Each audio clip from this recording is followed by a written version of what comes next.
এক রাজা একটি কুকুরকে নিয়ে নৌকায় ভ্রমণ করছিলেন। সে নৌকায় অন্যান্য যাত্রীদের সঙ্গে একজন দার্শনিকও ছিলেন। কুকুরটি শুধু অস্থির হচ্ছিল এবং লাফালাফি করছিল।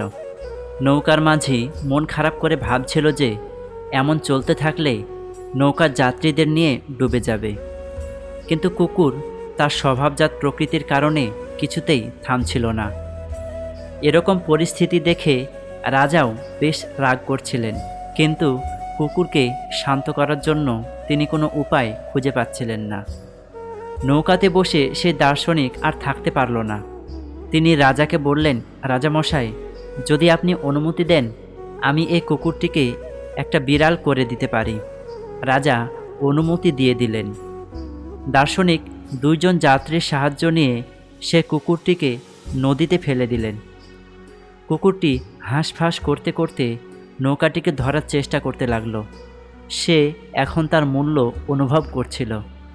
কিছুক্ষণ পর দার্শনিক কুকুরটিকে নৌকায় টেনে তুলে নিলেন।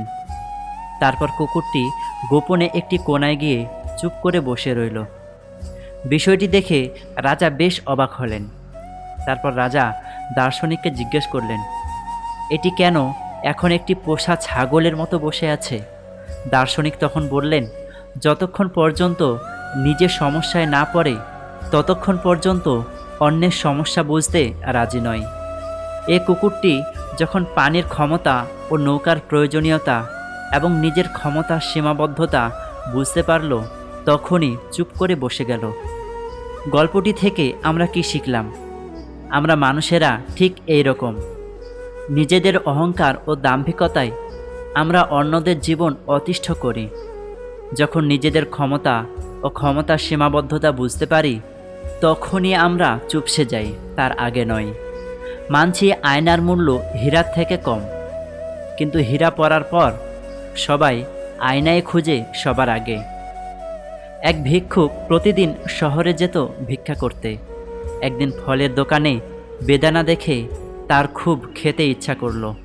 সে দোকানিকে দাম জিজ্ঞেস করে জানতে পারল যে সেটা কেনা তার সাধ্যের বাইরে। তবুও সে একটা বেদানা ভিক্ষা চাইল, কিন্তু দোকানি তাকে অপমান করে তাড়িয়ে দিল। ভিক্ষুকের খুব মন খারাপ হলো। সে মন স্থির করল বেদানা খাবেই। এই ভেবে সে ভিক্ষার টাকা দিয়ে একটা বেদানার চারা কিনল, আর সে তার কুড়ে ঘরের পাশেই চারাটি রোপণ করল। সে প্রতিদিন চারাটির যত্ন নিত। ধীরে ধীরে কয়েক বছরেই চারাটি বড় হতে লাগলো, আর ভিক্ষুকও বৃদ্ধ হতে লাগলো। তো বৃদ্ধ যখন মুমূর্ষ অবস্থায় বিছানায় শুয়ে দিন কাটাতো, ঠিক সেই সময় গাছটিতে বেদানা ধরল। ভিক্ষুক কুড়ে ঘরে শুয়েই দেখতে পেত তার গাছে চমৎকার বেদানা ধরেছে, কিন্তু গাছে উঠে বেদানা খাবার শারীরিক অবস্থা তার ছিল না। এক রাতে ভিক্ষুক মারা গেল। তার মারা যাবার পর প্রতিবেশীরা বেদানাগুলো পেরে খেয়ে ফেলল। সার কথা, আমাদের মানে মধ্যবিত্তদের ইচ্ছা বা স্বপ্নগুলো হলো ওই বেদানা গাছটির মতো, যাকে আমরা অনেক কষ্ট করে লালন করি, কিন্তু যখন সেই স্বপ্নগুলো পূরণ হয় তখন হয়তো আমরাই থাকি না, অথবা ওই আনন্দ উপভোগের অবস্থায় থাকি না। দেখা যায় অনেক বাবা মা সন্তানের সফলতার স্বপ্ন বোনেন, কিন্তু সন্তান যখন সাফল্যের শিখরে থাকে বাবা মা তা দেখে যেতে পারেন না। এছাড়াও আমরা নানা সংকটময় সময়ে ভাবি কষ্ট এক সময় থাকবে না, সুসময় আসবেই, আসেও, তবে অনেক কিছু হারিয়ে তারপরে। তখন সে সুখ আর উপভোগের জন্য থাকে না। আমরা কেবল স্বপ্ন বুনতে জানি। পূরণের আনন্দটা অনেক ক্ষেত্রেই উপভোগ করে অন্য কেউ। যে পেয়েছে তাকে নয়, যে হারিয়েছে তাকে জিজ্ঞাসা করো সম্মান কী জিনিস। ক্যালেন্ডার সব সময় তারিখ বদলায়, কিন্তু একদিন এমন তারিখও আসে যা ক্যালেন্ডারকেই বদলে দেয়। তাই ধৈর্য ধরো, সময় একদিন সবার আসে। কেউ এতটা ধনী নয় যে সে গতকালকে কিনতে পারবে, আর কেউ এতটাও গরিব নয় যে সে তার আগামীকালকে বদলাতে পারবে না। আমরা কিছু দুঃখ পাই ভুল লোককে বিশ্বাস করে, কিছু দুঃখ পাই সঠিক লোককে ভুল বুঝে। মানুষ ব্যর্থতা থেকে শেখে, সাফল্য থেকে নয়। তাই একবার ব্যর্থ হলেও পুনরায় চেষ্টা করা উচিত। যখন তোমার জীবন থেকে কাছের লোক দূরে যেতে থাকবে, তখন বুঝে নিও তার প্রয়োজন মিটে গেছে। সব মেধাবীকে জিততে দেখিনি, কিন্তু কোনো পরিশ্রমীকে হারতে দেখিনি। মেনে নিলে শান্তি, মনে নিলে অশান্তি। যেদিন মানুষকে তার মা নয়, তার দায়িত্ব তাকে ঘুম থেকে জাগ্রত করতে বাধ্য করবে, সেদিন জানবে ওই ব্যক্তি পরিবারের দায়িত্ব নেওয়ার জন্য যোগ্য হয়ে গেছে। স্মৃতি এমন একটা জিনিস, যার জন্ম আছে, মৃত্যু নেই। একা পথ চলাটা জরুরি, কারণ জীবনের খারাপ সময়ে কেউ পাশে থাকে না। সবচেয়ে কঠিন কাজ হলো সহজ হওয়া। নারীর ভালোবাসা সব পুরুষই চায়, কিন্তু তাদের সম্মান খুব কম পুরুষই দেয়। মেয়েরা বিয়ের পর সব দুঃখ কষ্ট বাবা মায়ের কাছে লুকায়, যাতে তারা কষ্ট না পায়। যারা আগলে রাখতে জানে, তাদের প্রেম কখনো আলগা হয় না। সরকারি চাকরি বা বেসরকারি চাকরিটা কোনো ফ্যাক্ট নয়। আপনার মেয়েকে মানুষের সাথে বিয়ে দিচ্ছেন নাকি অমানুষের সাথে, সেটা দেখুন। এক দৃষ্টিতে তাকিয়ে থাকা পুরুষের দুটি চোখ নারীদের অনেক অপ্রস্তুতে ফেলে দেয়। মেয়েদের শরীরকে ছেলেদের ততদিন পর্যন্ত ভালো লাগে, যতদিন তার চোখে অন্য মেয়েকে ভালো না লাগে। সেই নারী সবচেয়ে উত্তম, যে তার যৌবনের সমস্ত ভালোবাসা আমানত রাখে তার স্বামীর জন্য। আসলে যার চরিত্র খারাপ, সে কখনোই এক নারীতে আসক্ত থাকতে পারে না। কেঁদে কিছু হোক আর না হোক, মনটা অবশ্যই হালকা হয়। জীবনে কাকে, কোথায়, কখন কাজে লাগবে তা কেউ জানে না। তাই সবার সাথে ভালো ব্যবহার করতে শিখুন। সৎ পথে উপার্জন করো, অসৎ পথে নয়। সম্পত্তির ভাগীদার সবাই হয়, কিন্তু শান্তির ভাগীদার কেউ নয়। জীবনে চলার সময় হোঁচট খাওয়া খুব জরুরি, সঠিকভাবে পথ চলা শেখার জন্য। কান্নায় লজ্জার কিছু নেই। যে কাঁদতে জানে, সে অনেক বেশি ভালোবাসতেও জানে। স্ত্রীকে পেয়ে মাকে ভুলে যেও না। মনে রেখো, স্ত্রী হলো সহধর্মিণী, মা হলো গর্ভধারিণী।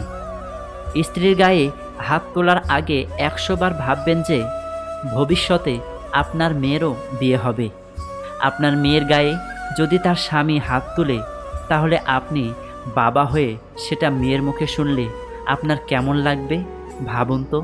ঠিক তেমনি আপনি আপনার স্ত্রীর গায়ে হাত না তুলে ভুল ধরিয়ে দিন, মুখ দিয়ে বোঝান। এতে অশান্তি থেকে শান্তি ফিরে আসবে সংসারে। কিছু অনুভূতি কখনোই কাউকে বোঝানো যায় না, যদি না মানুষটি নিজে থেকে বুঝতে না চায়। মনের ভুলেও কাউকে অতিরিক্ত জায়গা দিও না। হয় পেয়ে বসবে, নয়তো কষ্ট দেবে। বন্ধু 1000টা নয়, একটাই হোক, তবে এমন হোক যাতে মুখের কথাই নয়, মনের কথা বুঝতে পারে। নিজেকে অত বড় ভেবো না যে কারোর কাছে মাথা নিচু করতে পারবে না, কারণ একজন স্বর্ণপদক বিজেতাকেও মাথা ঝোঁকাতে হয় পদকটি গ্রহণ করার জন্য। ইঁদুরের গর্তে দাঁত ফেললে ইঁদুর তার সুন্দর ও ভালো দাঁতটা আমাকে দেবে। ভাবনাগুলো হয়তো অবাস্তব ছিল, কিন্তু সময়টা কিন্তু অসাধারণ ছিল। ছেলেদের কপালে দুঃখ আসে অল্প বয়সে বিয়ে করলে, আর মেয়েদের কপালে দুঃখ আসে সঠিক মানুষকে চিনতে না পারলে। ভুল শুধু সন্তানই করে না, মাঝে মাঝে বাবা মাও অন্যায় করে সন্তানের সাথে। সোজা আঙুলে ঘি না উঠলে আঙুল বাঁকানোর দরকার নেই, মাথা ঠান্ডা রাখুন। ঘিটাকে গরম করুন, তারপরে ঢেলে নিন। দূরত্ব দিয়ে ভালোবাসা মাপতে হয়। কাছে থাকলে তো অপরিচিত মানুষটাও আপন করে নেয়। সরল মানুষকে যদি দেখো হঠাৎ করে চালাক হয়ে গিয়েছে, তবে বুঝে নিতে হবে জীবনে তাকে অনেক ঠকানো হয়েছে। অবশেষে যদি কেউ তোমার চেহারা, যোগ্যতা আর পরিবার নিয়ে কথা বলে, তাহলে বুঝে নিও তোমার প্রতি তার ভালোবাসা ছিল না, যেটা ছিল সেটা ক্যালকুলেশন। একজন প্রকৃত বন্ধু হলো জীবনের সবচেয়ে বড় পাওয়া মূল্যবান উপহার।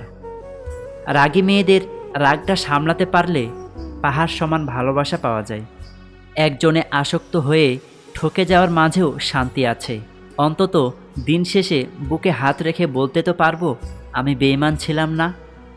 অভিমান ভেঙে কথা বলে নিও, কারণ মানুষ বেশি দিন বাঁচে না। যে নিজের ভুল স্বীকার করে সে কোনোদিন ছোট হয় না, তার সম্মান আরও বেড়ে যায়। আমার দুঃখ কষ্টগুলো কারো কারো হাসির কারণ হয়ে থাকতে পারে, কিন্তু আমার হাসিগুলো যেন কখনোই কারো দুঃখের কারণ হয়ে না দাঁড়ায়। সময়ের সাথী এক সময় ছেড়ে চলে যায়, তবে অসময়ের সাথী সারা জীবন পাশে থাকে। একটি মেয়ের হাসি অবশ্যই একটি ছেলের হাসির চেয়ে সুন্দর, কিন্তু একটি ছেলের কান্না একটি মেয়ের কান্নার চেয়ে অনেক বেশি বেদনাদায়ক। কারণ একটা ছেলে কখনো কাঁদে না। যারা অন্যের ক্ষতি চায় তাদের কোনো দিনও ভালো হয় না। দেরি করে হলেও একদিন না একদিন কষ্ট পেতেই হয়। যাকে তুমি সাধারণ ভেবে ছেড়ে দেবে, তাকে অন্য কেউ অসাধারণ বলে কাছে টেনে নেবে। যে যাবার সে কখনো নোটিশ দিয়ে যায় না, মন ভরে গেলেই চলে যাবে, বেঁধেও রাখতে পারবেন না। নিঃশ্বাসটা মানুষকে বাঁচিয়ে রাখে, আর বিশ্বাসটা সম্পর্ক বাঁচিয়ে রাখে। পৃথিবী রং বদলায় সূর্য ডুবলে, মানুষের রং বদলায় স্বার্থ ফুরালে। আশা করছি আজকের ভিডিওটি আপনার ভালো লেগেছে। ভিডিওটি ভালো লাগলে অবশ্যই চ্যানেলটিতে সাবস্ক্রাইব করে পাশে থাকবেন, কারণ আপনাদের একটা সাবস্ক্রাইব বা লাইক আমাকে পরবর্তী ভিডিও বানাতে উৎসাহ প্রদান করে। ধন্যবাদ সবাইকে। আসসালামু আলাইকুম ওয়া রাহমাতুল্লাহ।